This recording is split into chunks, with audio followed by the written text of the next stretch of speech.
Welcome to everyone who is joining us on this beautiful Tuesday, at least here in upstate New York. We are thrilled you're with us. You've been with us for the last 2.5 years. I'm going to make an announcement about a quick little change with respect to my presentation. I am not going to give the COVID data that I have been giving at the beginning of these depositions for the last 2.5 years. It doesn't seem particularly relevant anymore. We've moved on from that. I think the numbers are good this week, but there haven't been any policy changes in such a long time that it doesn't seem too relevant anymore. If this is something that you hate, if you want me to keep doing the COVID updates, please let us know. I'm happy to do it. It doesn't take a lot of work, but we figured for the sake of streamlining the presentation, it wasn't necessary anymore. So with that said, let's get right into the topics of the day. This is a particularly interesting and important topic. And here to talk to us about it is Teresa Rusnick. Teresa has been on many times before. You all know Teresa, but Teresa is going to talk to us today about an updated EEOC poster that was recently released and some potential ramifications for not having the correct poster up, which many of you might not know. So Teresa, welcome, and I look forward to hearing your presentation. All right, thanks, Adam, and hello, everyone. Glad to be back with you all. As Adam said, I'm talking about the EEOC's new poster or revised version of their EEO poster. So Kathy, if I could have the next slide, please. So on October 20th of 2022, so just a couple of weeks ago, the Equal Employment Opportunity Commission, or the EEOC, released an updated poster. It's now titled Know Your Rights. It replaces the EEO is the law poster that we were accustomed to having in our workplaces that I'm sure many, if not all of you, have up in yours. And the revised poster can be found at the link on your screen. As always, you'll be getting the slides after the presentation, so that'll be available to you. Next slide, please, Kath. Okay, so some of the changes in the poster, the revised poster contains clearer language, and it really is true. If you look at the old EEO is the law poster and you look at the Know Your Rights poster, the Know Your Rights poster is remarkably clear, and it accomplishes that by using bullet points and then using much more concise, less legalese type language. It also contains, for the first time, information on harassment as a form of discrimination. The old poster just stuck to discrimination and didn't really reference harassment, so that's on there. It adds pregnancy, sexual orientation, and gender identity as types of sex discrimination. That is important and relevant for employees and employers to know. I think some may remember I've been on this webinar talking about the Supreme Court's Bostock decision from 2020 that added sexual orientation and gender identity as types of sex discrimination that are actionable under the federal statutes. So that is the EEOC just reflecting its poster back at the Supreme Court's decision. And then the poster contains a QR code that links to the EEOC's complaint form. So that is perhaps the EEOC's most high-tech update in a long time. So a QR code is one of those barcodes that you hold your phone up to, and it's, puts a link in your camera, and you click the link, and this particular link from this particular QR code goes right to the EEOC's complaint form, because of course you can file a complaint with the EEOC online, and this just gives complainants another avenue to do that. So those are kind of the changes to the poster. Next slide, please. So when do we have to have a poster up? The EEOC has not released a specific date by which the poster needs to be up, but a couple of days after they released the new poster, they sent an email blast, which I'm referring to as the guidance, although it's less formal than that, saying that the poster should be up within a reasonable amount of time. So employers have a reasonable amount of time from October 20th to get rid of the old poster and put the new poster up in its place. I would recommend that you just do it. I think a reasonable amount of time is open to interpretation, but hopefully it's not too heavy of a lift for anyone on this call to just take down their old poster and replace it with the new one. Keeping in mind, the poster must be placed in a conspicuous location where notices to applicants and employees are customarily posted. Most workplaces that I've been in, including my own workplace, have an area in the break room or in a common area that's full of all the required notices and posters. So that's where you would put this one as well, and it's probably where your current poster is anyway. Please keep in mind that this is the case for every physical work location. You can't just post it at your main location or at one of your New York locations or across the country locations and think that you've satisfied it. It has to be at every physical work location. Next slide, please. The posters may be distributed electronically, and the EEOC has released a specific version for screen readers. That's available also at the link that was included on the first slide. However, please keep in mind that electronic posting does not replace your obligation to post it in the physical work locations. I think there might be a limited exception if you had a totally remote workforce, but otherwise you would have to do the physical posting as well as the electronic distribution. The poster is presently available in English and Spanish. I haven't heard if the EEOC is planning on releasing it in other languages, but those are the two languages that it's available in at this present time.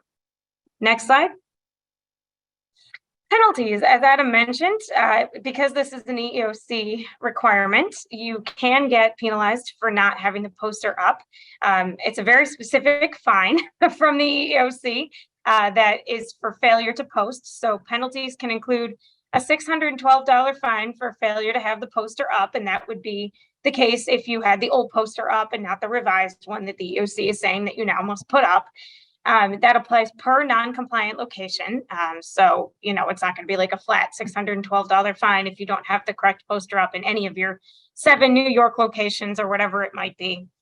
It can also lead to statutory deadlines being extended for lack of notice of said deadlines to complainants, which simply means the EEOC poster contains notice saying you have to file a complaint with the EEOC within 300 days of your conduct that's being alleged as discriminatory or as harassing. And if you don't do that, you're going to lose the right to file. If you don't have that poster up giving people notice that there is that deadline, the EEOC has been known to extend the deadline to say that they get more time because they didn't have the notice that they were supposed to have of the deadline in the first place. This isn't from the EEOC guidance, but I've added this because this is what I've seen. The EEOC poster is an easy target in a DOL audit. I have been the part of 4 federal DOL audits in the past year all over the country, and they always ask, show me your EEOC poster. Show me, show me where it's posted. You know, even when the audits have been done with a remote inspector, they've still wanted to see a picture where the EEOC and other similar federal mandatory posters are located. So, you know, this is shouldn't be too difficult, hopefully, for anyone on this call to get this posted. It's an easy target in a DOL audit, and it's just not something you need to get dinged on if you don't have to. All right, so that's it for my portion, Adam. The EEOC's new poster is up and running. You have the link on your first slide, and please let me know if you have any questions. Well, Teresa, we do have a question from one of the attendees.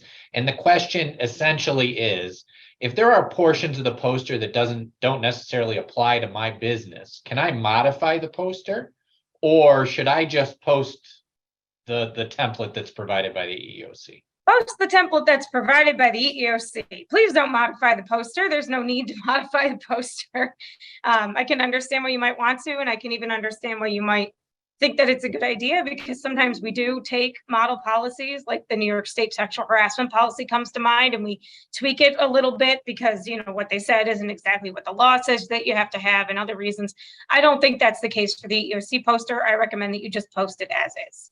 Yeah, there's no harm in having some additional information up that might not specifically apply to you as a business.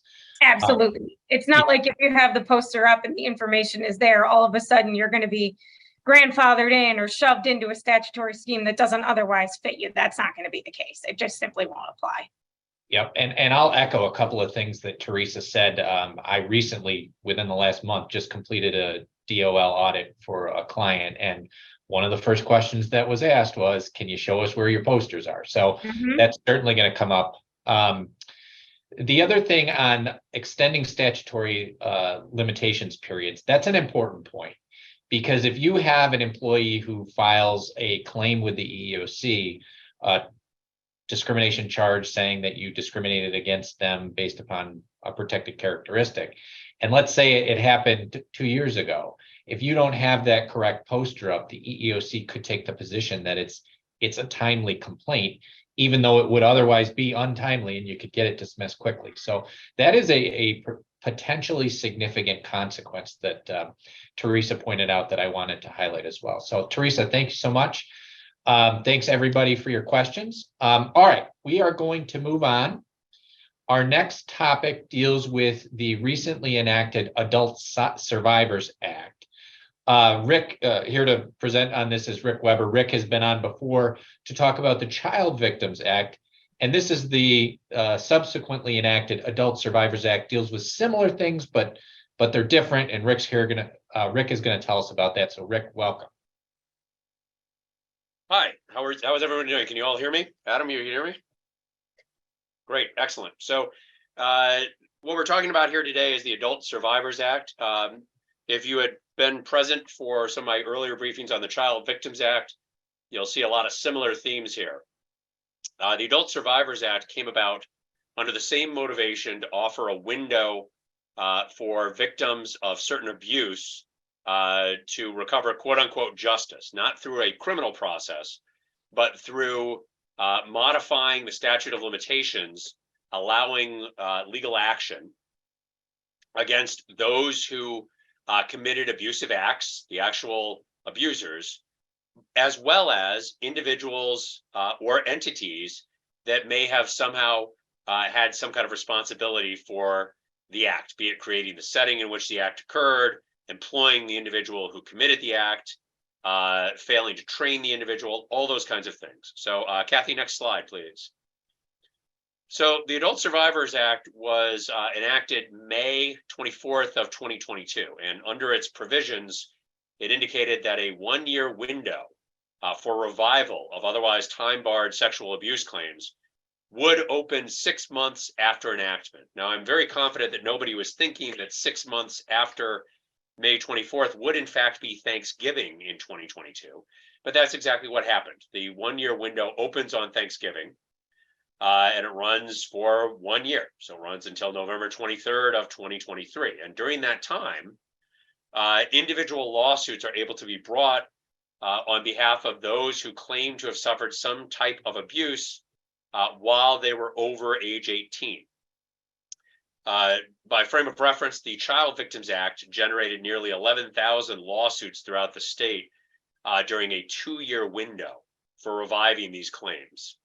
What's different here is that the claims under the Adult Survivors Act are not limited to youth-focused or youth-serving organizations. In other words, the vast, overwhelming majority of Child Victims Act claims were brought against schools, were brought against churches, recreational facilities such as YMCAs, or organizations catering to children such as the Boy Scouts. This law is not limited in any such way. So when you start to think about the way this law could really open a can of worms, it becomes pretty dramatic.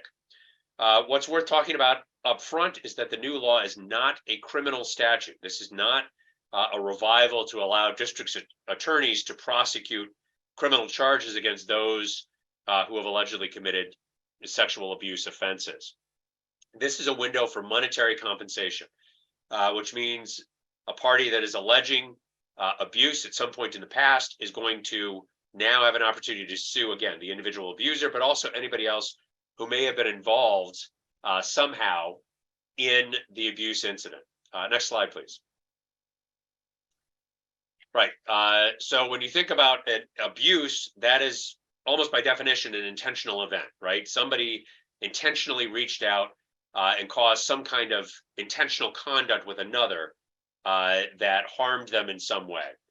However, this new law is not limited only to the intentional acts of the individual abuser. Like the Child Victims Act, the alleged victim can pursue claims against third parties. This would include employers, business owners, property owners.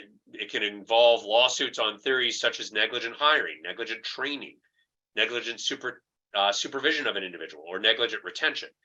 And when you start thinking about the kind of settings that this could occur in, it's pretty dramatic. So for example, if there is a hospital, and in a hospital, there's an allegation that a hospital orderly, while transporting or moving a patient, touched the patient in an inappropriate manner. Well, theoretically, that's a lawsuit against that orderly, but also against the hospital for failure to properly train the orderly. Similarly, you could think of a restaurant or bar, a place of public assembly. If there's some kind of interaction where an abuser groped an individual at the bar or the restaurant, there could be an allegation First off, if the alleged abuser was an employee of inadequate screening or training, but even beyond that, if it was simply that there was inadequate supervision of the venue as a whole. In the case of a bar, there weren't proper bouncers to prevent this from happening. The bar or tavern could conceivably find itself with a lawsuit. The new law allows for recovery of physical, psychological, or other injury or condition resulting from conduct which would constitute a sexual offense or incest. And while it is not a criminal statute, it does not empower district attorneys to bring criminal charges, it does reference the criminal law, specifically the penal law, to determine what type of offenses would form a basis for the civil lawsuit. So things like rape, criminal sexual act, those are all fair game in a civil lawsuit now during that 1 year window. Forcible touching is another one, and I think it's worth mentioning what forcible touching encompasses. Next slide, please, Kathy. So forcible touching is a very broad criminal category, but applied in this civil lawsuit sense, it's equally broad and covers a whole lot of different items, many of which businesses and institutions may bump into from time to time and may or may not have had any notice about. So, for example, any touching of the sexual or intimate parts of another person, either for the purpose of degrading that individual or abusing that individual to satisfy the actor's sexual desire. Well, that covers a whole lot of categories. That's groping, touching, squeezing, rubbing, all kinds of different categories. Another thing that's worth mentioning is the claims of facilitating a sex offense with a controlled substance. This is a statute that went into effect actually in 2014. It's the date rape law, essentially. This is going to be very interesting to see how this plays out if somebody was at a workplace and was slipped some kind of drug to impair their judgment, and then were taken advantage of sexually. For a potential defendant, what is obviously going to be important, first off, is identifying insurance policies.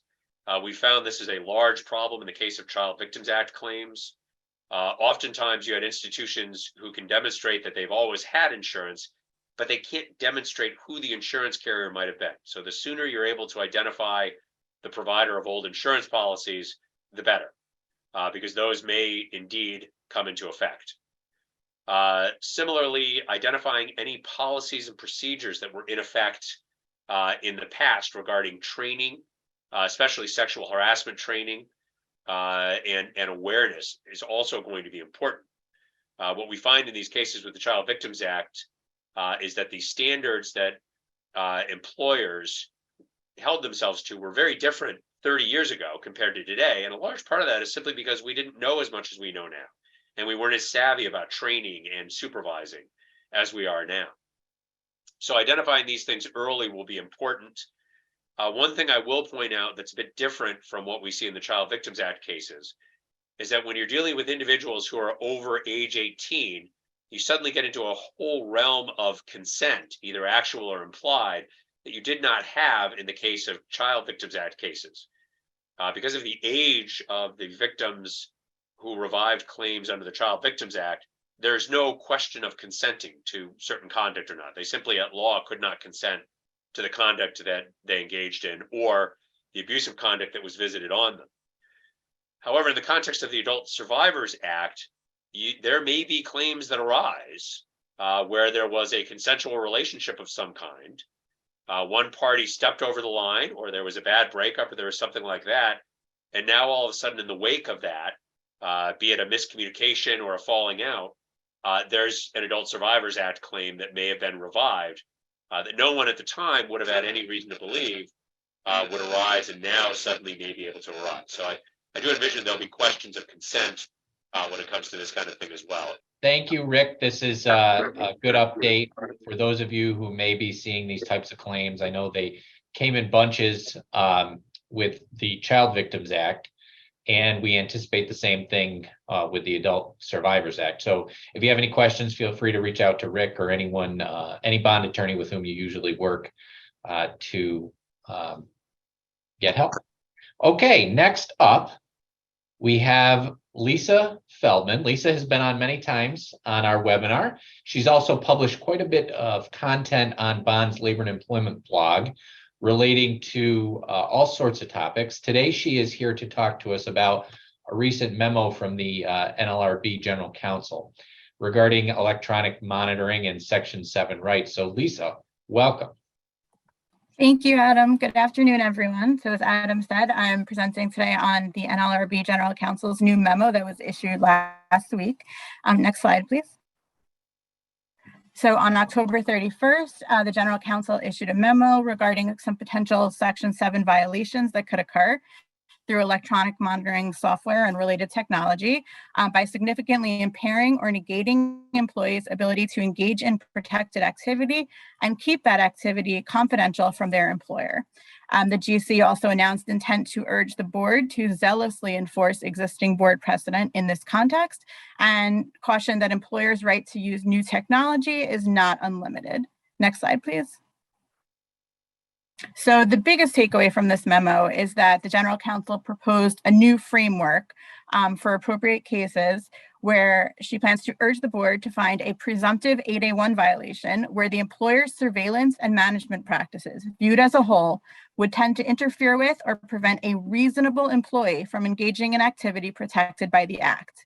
Then, if the employer establishes that the practices at issue are narrowly tailored to address a legitimate business need, which is defined for us as that its need cannot be met through means less damaging to employee rights, the board is then urged to balance employer and employee interests. And if after doing so, the board weighs in favor of the employer, then absent the employer successfully establishing special circumstances which necessitate covert technology use, the board will be urged to require the employer to disclose to its employees the technologies it uses, including the employer's reasons for doing so and how it is utilizing this information.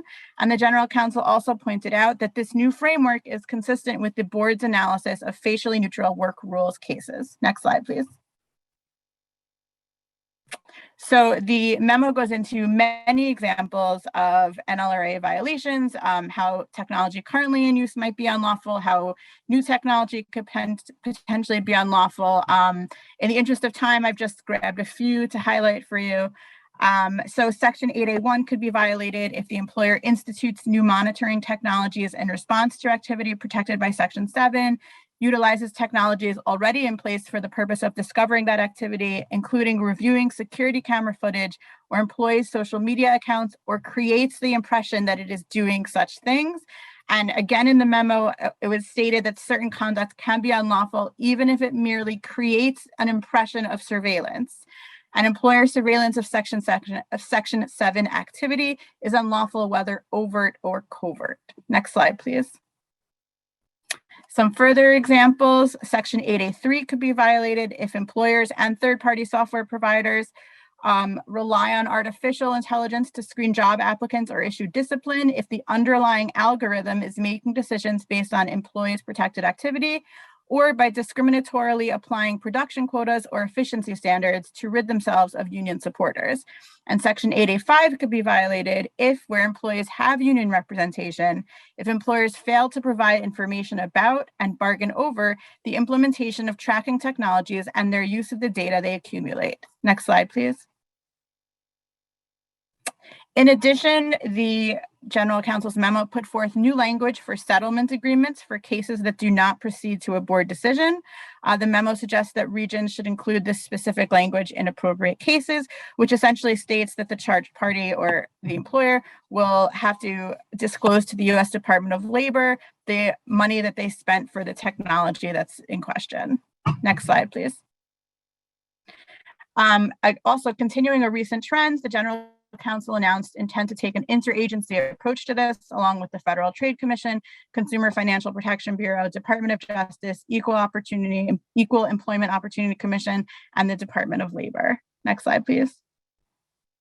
So what should employers do now? It's not yet known whether the board will adopt these recommendations, but employers should evaluate their use of electronic monitoring and AI practices and whether any such practice could potentially violate the NLRA. And employers should also be mindful of state and local laws on these issues. So for example, I'm with the New York City office. In New York State, an electronic monitoring law went into effect earlier this year, and in New York City, a new AI law is going into effect in January. I've linked to our blog posts on both of those laws here, so when this goes up on the website, you can find more information about that. And if you have any questions, please feel free to reach out to me or to any of the attorneys in those posts or to the bond attorney with whom you're in regular contact. Thank you. Lisa, thank you so much. That's an important thing for employers to be aware of going forward. Okay, next up is me. I'm going to be talking to you about COVID paid leave. And before I do that, though, I want to say that I've received a number of comments in the Q&A about the COVID updates. So by popular demand, I will certainly bring them back next time I'm on. So I will continue doing the COVID updates so that we can provide that data to you. All right, so COVID paid leave. We haven't talked about this in a while, and I thought it would be helpful to go over where are we now.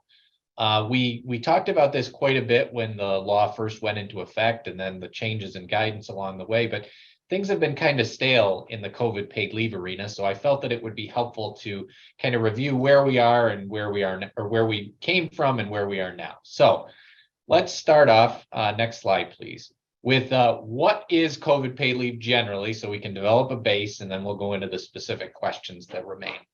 So COVID paid leave was established by an actual statute passed by the New York State Legislature and signed by then Governor Cuomo on March 18th of 2020. The COVID paid leave statute applied to both public and private employers. It stated that employers had to provide up to 14 days of paid leave, and that depended on the size of the employer. It said that the only employees who are going to be entitled to this specific COVID paid leave had to be subject to a mandatory or precautionary order of isolation or quarantine issued by the state of New York Department of Health or any governmental entity authorized to issue a quarantine order. The statute said that the leave had to be job protected, that it couldn't be charged against any other leave, including sick leave, and the amount of leave was the amount the worker would have otherwise received during whatever the applicable period was based upon the size of the employer. There was no expiration date for the statute. So that's why we're still dealing with it more than 2.5 years later. It still is in effect. So I'll say that right off the bat, the COVID paid leave statute is still in effect. Next slide, please. All right, so initially, if you all recall, hopefully you don't, but there was a guidance document that the New York State Department of Labor put out in January of 2021, which provided guidance that on questions employers had regarding when and how to administer this leave. Or approximately a year later, so around January of 2022, the State Department of Labor mysteriously removed that guidance document and it went away. And there was some uncertainty about whether the guidance remained effective. What happened was the state took away that guidance document from the Department of Labor, and instead issued some FAQs that are now contained on the State Department of Health website. So I've linked to the FAQs on this PowerPoint presentation, so you can access that when you get it in the next couple of days. Important points from the guidance. Number one, there are only 3 periods of leave available under the COVID paid leave law. Now, this is not in the statute. This is just something that the Department of Health has come up with, but it is what you have to go by for now. So there are 3 periods of leave. This does not equal, if you're, let's say you have to give 5 days of COVID leave based upon your size. This does not mean that an employee has 15 days of COVID leave that can be used for 5 times, depending on how many times they test positive for COVID.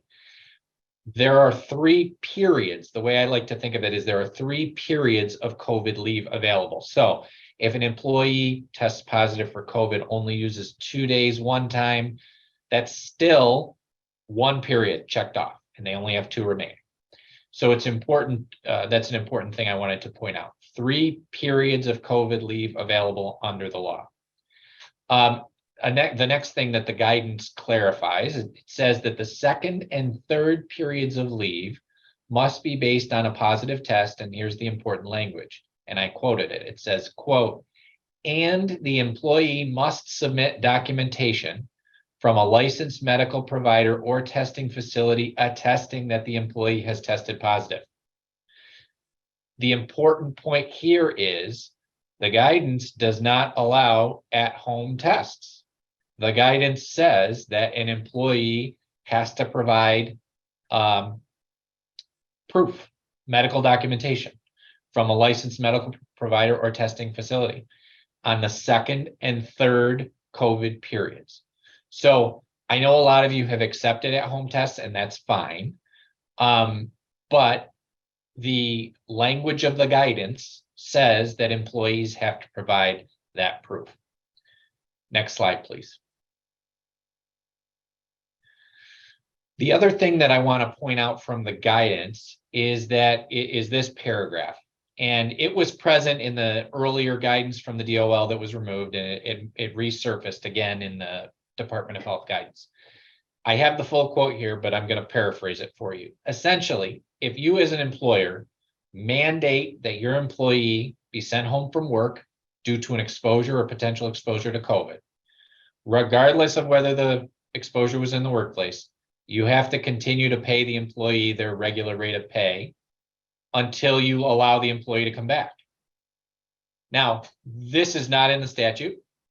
The Department of Health completely made this up.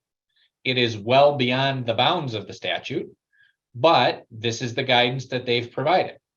So if you send someone home because they've been exposed to COVID, according to this guidance, you have to pay them. Now, again, this is just Department of Health guidance. It's not the statute. This is not in the statute. So there's an important risk benefit, cost benefit analysis that you have to undertake if you're considering not paying an employee. So if you're in that position, make sure you reach out and we can chat before you make any decisions. Next slide, please. Okay, so other COVID leave that's available that's not found from that COVID leave found in that COVID leave statute we talked about. New York has taken the position that if an employee has a dependent who is under a quarantine or isolation order and that employee has to stay home, then the employee isn't entitled to full pay, full COVID leave, but what they may be entitled to is paid family leave under New York's paid family leave law. New York has, the Department of Health has provided a specific application or request form. If you're going to be seeking if one of your employees is going to be seeking PFL for this reason, I've linked to it there.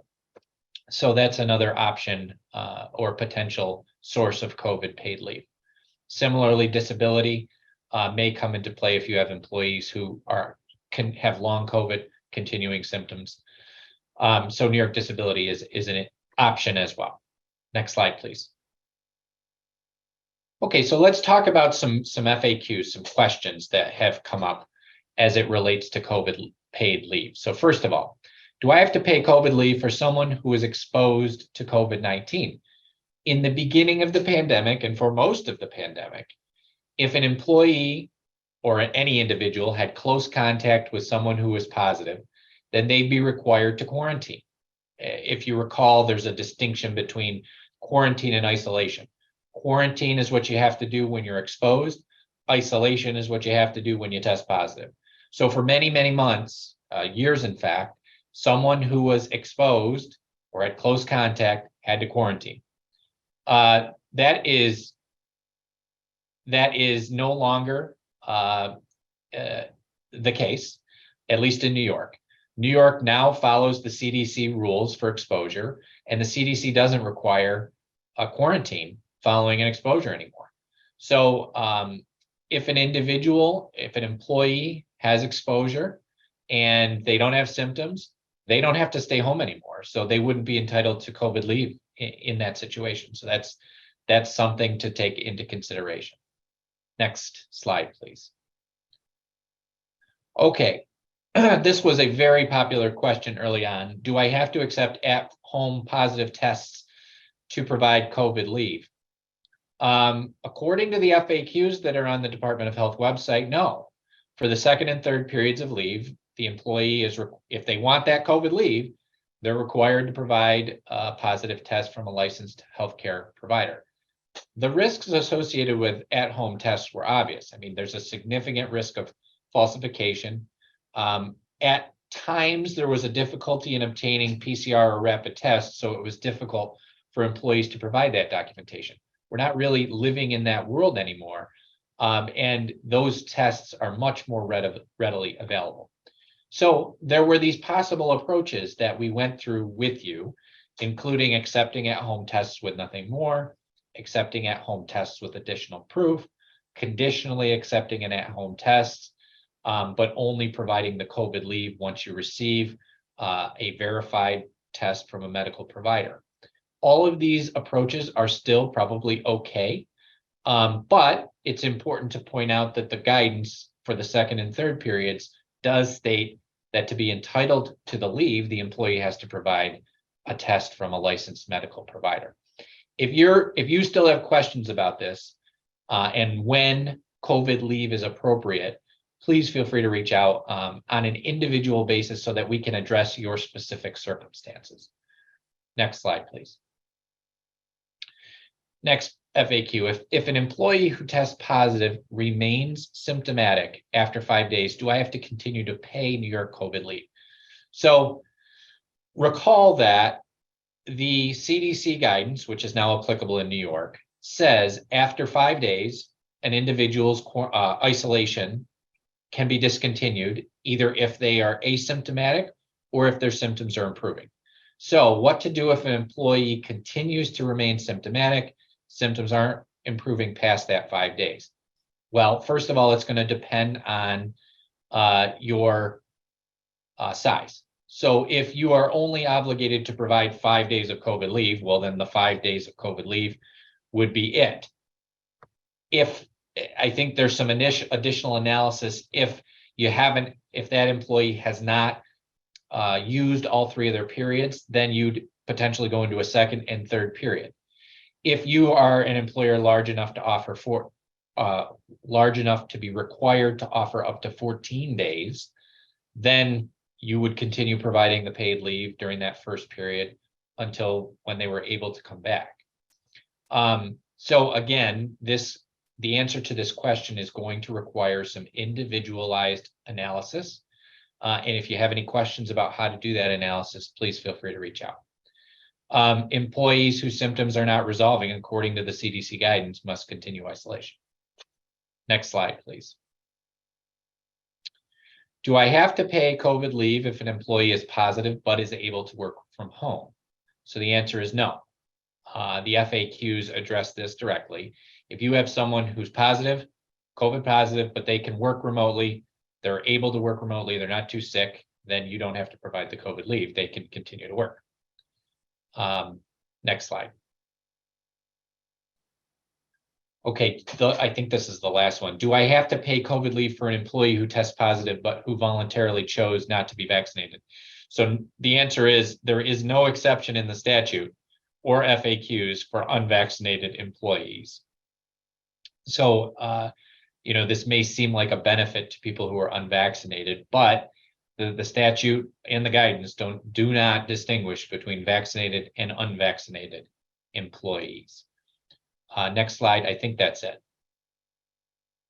Okay, so I see I got a number of questions. Let me see if I can sort through them. So one question, should we continue to collect positive test results and quarantine orders and save them when paying New York paid COVID leave? I would say yes. As long as you are continuing to pay COVID leave, which you're required to do under the statute, you should maintain that documentation. Now, it's medical documentation, so it should be kept separate and apart from an employee's typical or regular employment file. But yes, I would say as long as the statute is in effect, as long as we have to continue paying COVID leave, you should continue maintaining that documentation. How has COVID paid leave changed now that there is a self-attestation for isolation? So that's a good question. I think that the self-attestation has to be considered in connection with the guidance requirement for verification of a positive test. So the self-attestation form, it's just a form that says, I tested positive on whatever date and I'm in isolation. So that's fine. That's, I think, one piece of an employee getting COVID leave. The other piece, if it's their second or third time, then they need to produce, according to the guidance, they need to produce medical documentation of the positive test.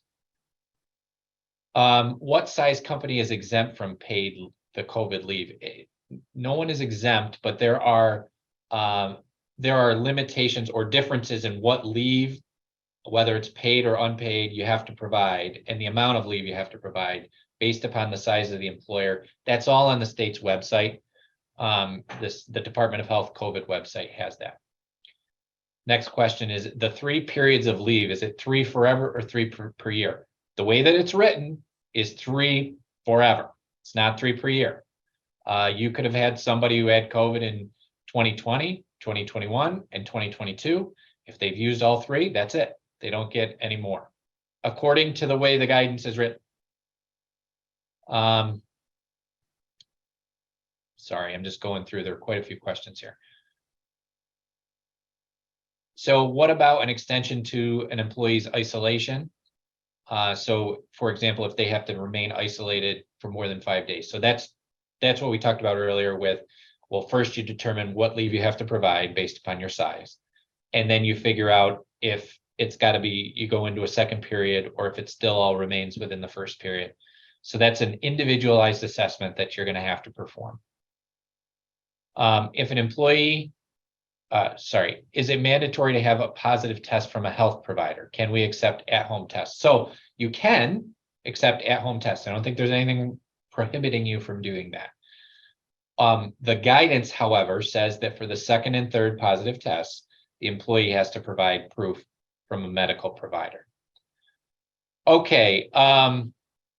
I have a number of more questions. I apologize that I was not able to get to all of them, but this is obviously a good topic, and we can address it again. If you have any specific questions, don't hesitate to reach out to me or to anyone else who you've dealt with on these COVID issues. We're always happy to help our clients out. It's great to see you all, and we'll see you again next week.